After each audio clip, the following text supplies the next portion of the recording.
Teman-teman, Kak Angga sudah melengkapi buku tanggap bencana punya Kak Angga dengan ilustrasi. Nah, selanjutnya hal yang harus kalian lakukan adalah menyusun halaman-halaman yang sudah kalian tulis. Dimulai dari judul buku. Setelah itu, kata pengantar, daftar isi, dan juga daftar pustaka. Oh iya, kalian jangan lupa tambahkan nomor halaman di sudut kanan buku atau di atas buku, atau juga di tengah bawah buku. Apabila ada yang ingin kalian tanyakan, silahkan tanyakan ke guru kalian ya. Semangat mengerjakan!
Halo teman-teman kelas 5 di seluruh Nusantara. Senang sekali Kak Angga hari ini bisa belajar bersama kalian. Oh iya, teman-teman sudah berolahraga belum hari ini? Kalau sudah, yuk kita mulai pelajaran kita hari ini. Sebelum itu, kita berdoa dulu ya.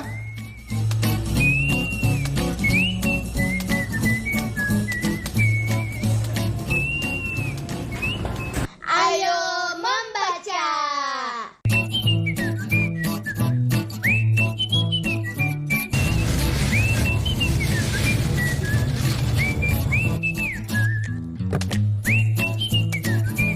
Teman-teman, sebaiknya sampah organik sisa memasak atau sisa makanan kita jadikan kompos. Selain bermanfaat, juga mengurangi polusi sampah yang ada. Teman-teman tahu tidak? Sampah di pembuangan sampah akhir itu bisa menjadi gunungan sampah yang sangat berbahaya. Contohnya seperti kasus berikut ini.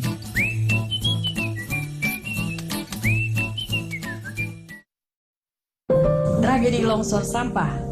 Guguran hujan selama 2 hari berturut-turut mengakibatkan sampah di tempat pembuangan akhir sampah Lewi Gajah di Kecamatan Cimahi Selatan, Kota Cimahi tidak mampu lagi menahan beban air. Gunungan sampah setinggi 50-70 meter ini akhirnya longsor.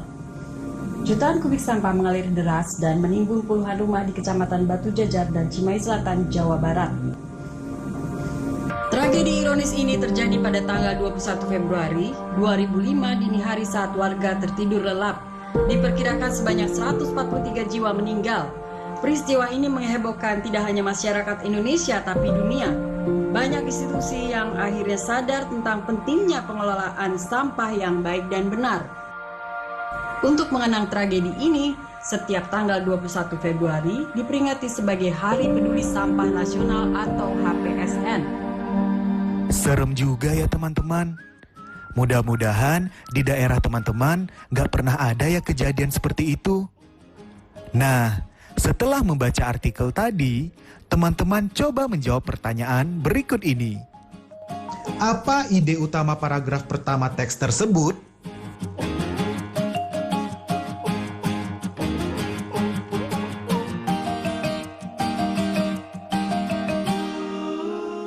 Ide utama pada paragraf pertama adalah longsornya gunungan sampah di Lewi Gajah, Cimahi. Paragraf mana yang menyebutkan waktu kejadian?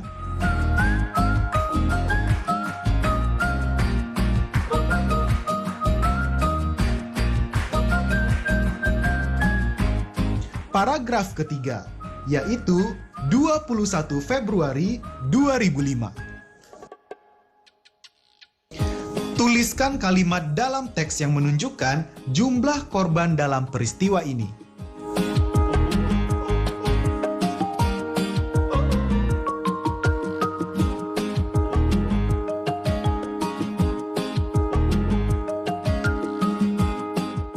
Bunyi kalimatnya adalah diperkirakan sebanyak 143 korban jiwa.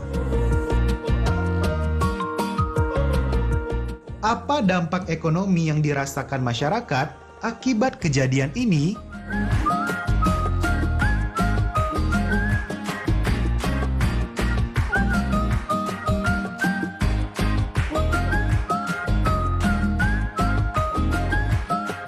Ya, betul sekali.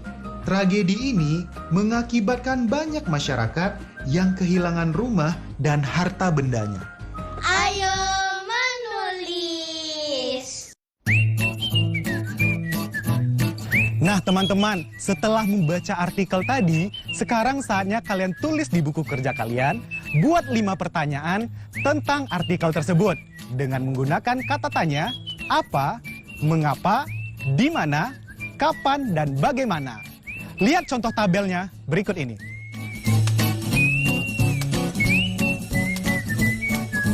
Tulislah di buku kalian masing-masing ya. Ayo berlatih. Rumi, kamu lagi ngetik apa sih? Kok dari tadi dihapus terus? Lagi bikin karangan ya, tapi aku nggak puas. Salah-salah terus. Salah ketik lah. Aku ngerasa kalimatku nggak bagus lah. Ya udah, kamu ketik aja dulu. Nah, selesai mengetik, habis itu kamu baca lagi, terus kamu sunting. Sunting? Apa itu ya? Coba buka kamus kamu. Teman-teman tahu nggak? Setelah kita menulis sesuatu, entah itu menulis karangan, pesan, surat, dan lainnya, ada tahapan selanjutnya yang dinamakan menyunting. Menyunting adalah memeriksa kembali suatu tulisan dengan tujuan mengurangi kesalahan agar tulisan menjadi lebih baik. Perhatikan 2 tulisan berikut ini. Tulisan di tabel baris atas adalah tulisan yang belum disunting. Sementara tulisan di baris kedua sudah disunting penggunaan katanya, ejaan, tanda baca, dan singkatan.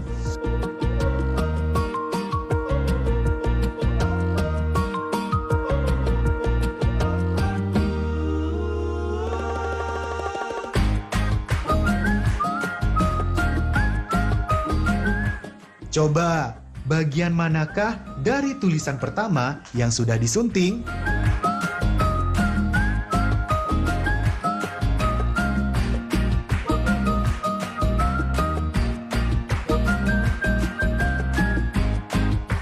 Nah, sekarang kita latihan sama-sama yuk. Coba sunting tulisan berikut ini agar menjadi tulisan yang lebih tepat dan lebih baik.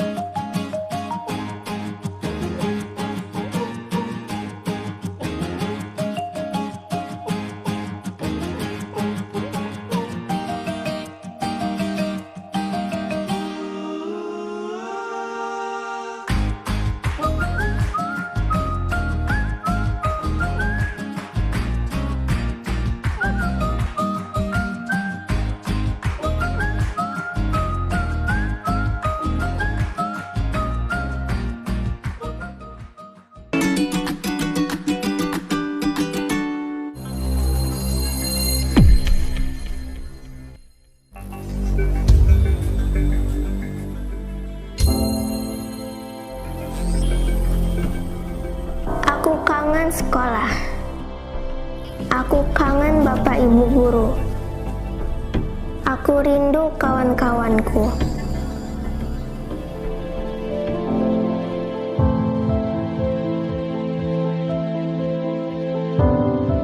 Jaga kesehatan ya teman-teman, biar kita bisa cepat bersekolah lagi.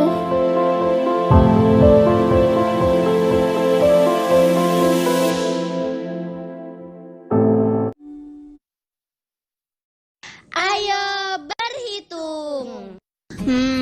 Ayah lagi ngapain sih? Ini, ayah lagi mengunduh file. Masih lama ya? Enggak, tinggal 10% lagi sih. Tapi masih 7 menit lagi. Kenapa? Aku udah selesai menyunting tulisan aku. Ayah mau baca nggak? Oke, boleh. Berikut ini adalah file yang diunduh oleh Ayah Rumi. Bisakah kalian menghitung berapa lama waktu yang diperlukan untuk mengunduh file ini? Cara menghitungnya sama seperti yang sudah dijelaskan kemarin ya.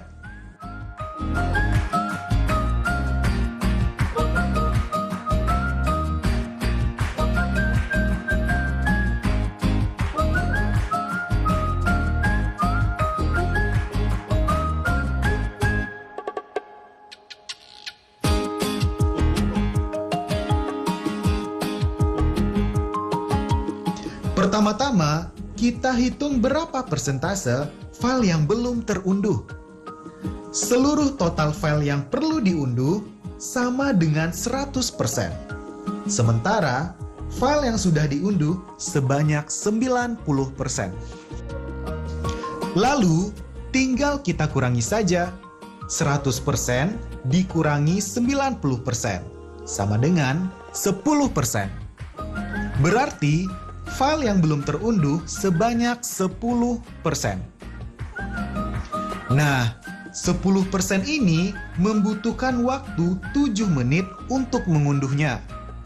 Untuk mencari total waktu yang dibutuhkan, kita tinggal membalik pecahan persentasenya saja. Menjadi 100/10 dikali 7 menit. Sama dengan 70 menit.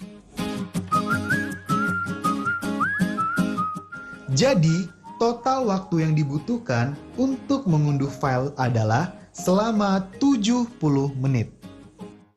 Ayo menyimak. Teman-teman ingat kan? Kemarin kita sudah belajar mengenai bilangan pi yang merupakan sebuah bilangan desimal. Sebetulnya, apa sih kegunaan bilangan pi di kehidupan kita sehari-hari? Ini salah satunya. Coba perhatikan gambar berikut ini.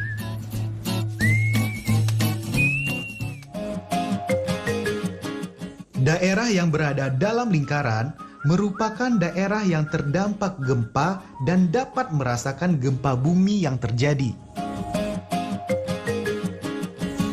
Jadi, kita ingin mengetahui luas daerah yang terdampak gempa.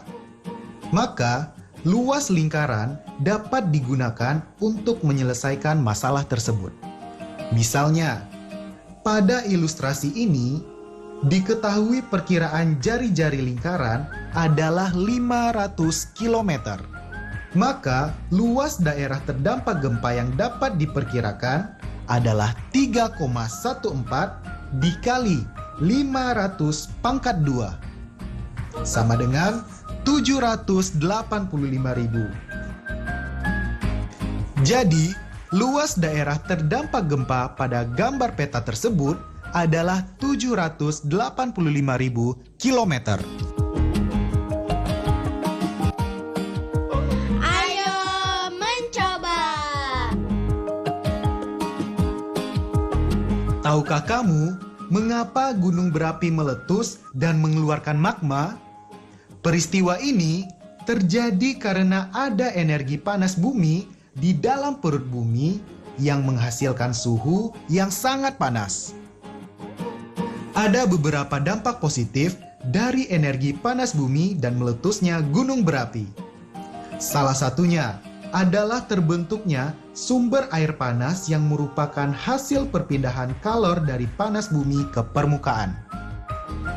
Nah, teman-teman, coba jawab pertanyaan berikut ini ya.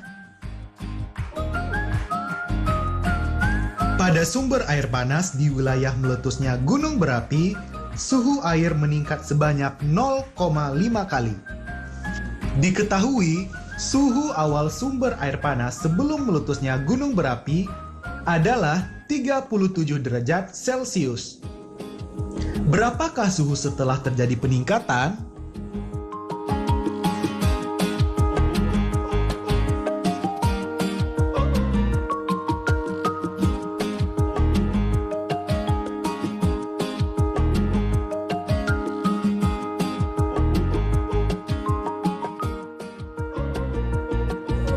Coba kita hitung sama-sama ya. Pertama-tama, kita hitung berapa derajat peningkatan suhunya. Karena peningkatannya sebanyak 0,5 kali dari suhu awal, maka derajat peningkatan suhu sama dengan suhu awal dikali 0,5, sama dengan 37 dikali 0,5 sama dengan 18,5. Jadi, suhu setelah terjadi peningkatan adalah 37 derajat ditambah 18,5 derajat sama dengan 55,5 derajat Celcius. Pertanyaan kedua. Sebuah wilayah yang terkena dampak bencana meletusnya gunung berapi akan diukur ulang dan akan digunakan kembali sebagai pemukiman warga seperti denah berikut. Gambar ini merupakan dengan ukuran masing-masing lahan. Setiap lahan untuk masing-masing rumah akan dikelilingi dengan seutas tali sebagai batas. Panjang tali yang dibutuhkan adalah 51,6 meter. Jika panjang lahan 13,3 meter, berapakah lebarnya? Cara menghitungnya, kita bisa menggunakan rumus keliling persegi. Kita sudah tahu, panjang tali dibutuhkan adalah 51,6 meter. Itulah kelilingnya. Kemudian, yang sudah kita tahu adalah panjang lahannya. Berarti, tinggal kita bagi sesuai dengan rumus keliling berikut. Jadi, lebarnya adalah 12,5 meter.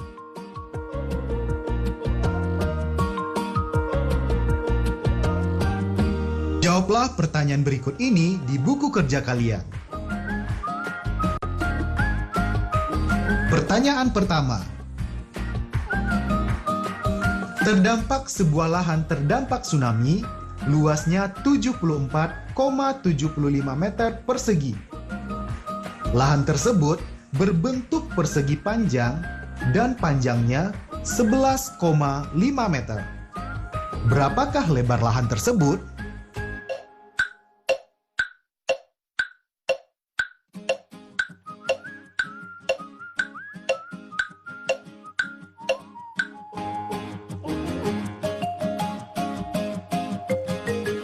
Sudah?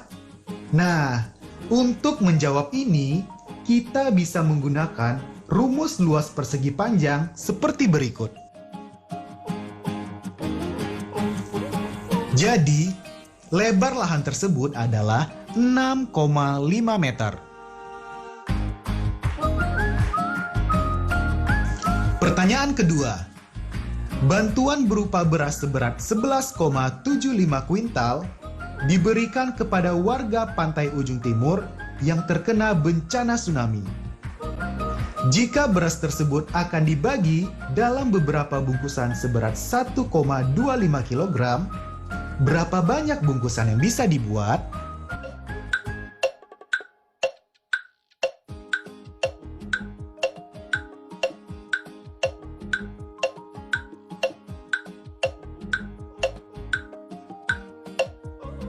Kalian sudah selesai menghitung?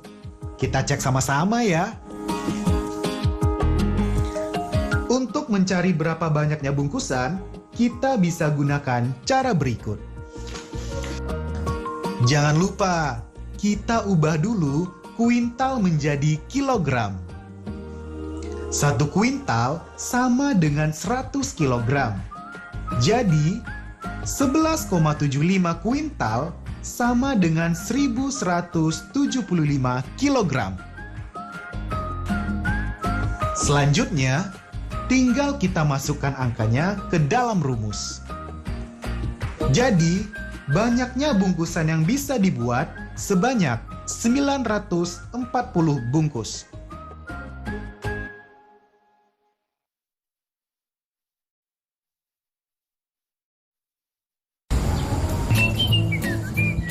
Teman-teman, Kak Angga sudah melengkapi buku tanggap bencana punya Kak Angga dengan ilustrasi. Nah, selanjutnya hal yang harus kalian lakukan adalah menyusun halaman-halaman yang sudah kalian tulis. Dimulai dari judul buku. Setelah itu, kata pengantar, daftar isi, dan juga daftar pustaka. Oh iya, kalian jangan lupa tambahkan nomor halaman di sudut kanan buku atau di atas buku, atau juga di tengah bawah buku. Apabila ada yang ingin kalian tanyakan, silahkan tanyakan ke guru kalian ya. Semangat mengerjakan! Refleksi. Teman-teman, pelajaran hari ini terasa cepat sekali ya. Masihkah kalian ingat artikel yang kalian baca di awal pelajaran kita hari ini? Dapatkah kalian mengetahui apa ide utama artikel tersebut? Lalu, dapatkah kalian membuat pertanyaan menggunakan kata apa, mengapa, kapan, di mana, dan bagaimana berdasarkan artikel tersebut? Kemudian, kalian masih ingat kegunaan bilangan pi kan? Nah, terakhir, pastinya sekarang kalian sudah paham bagaimana menghitung pembagian desimal.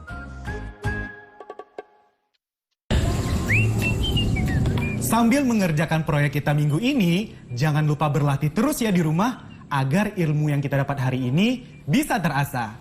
Tetap semangat, sampai jumpa besok.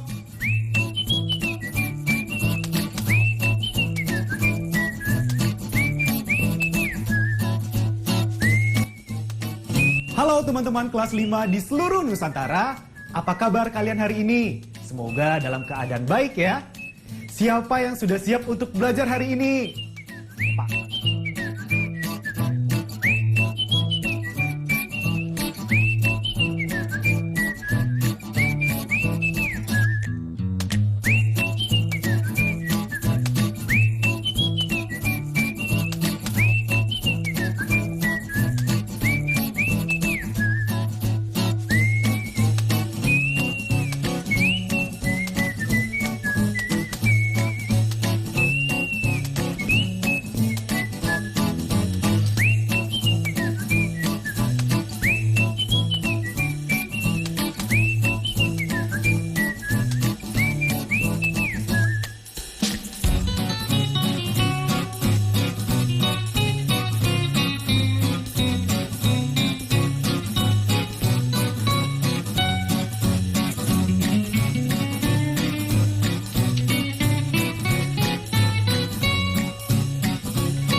Sekarang tetap belajar dari rumah ya teman-teman. Jaga jarak, rajin cuci tangan, dan pakai masker agar kita mencegah penyebaran COVID-19. Sampai jumpa.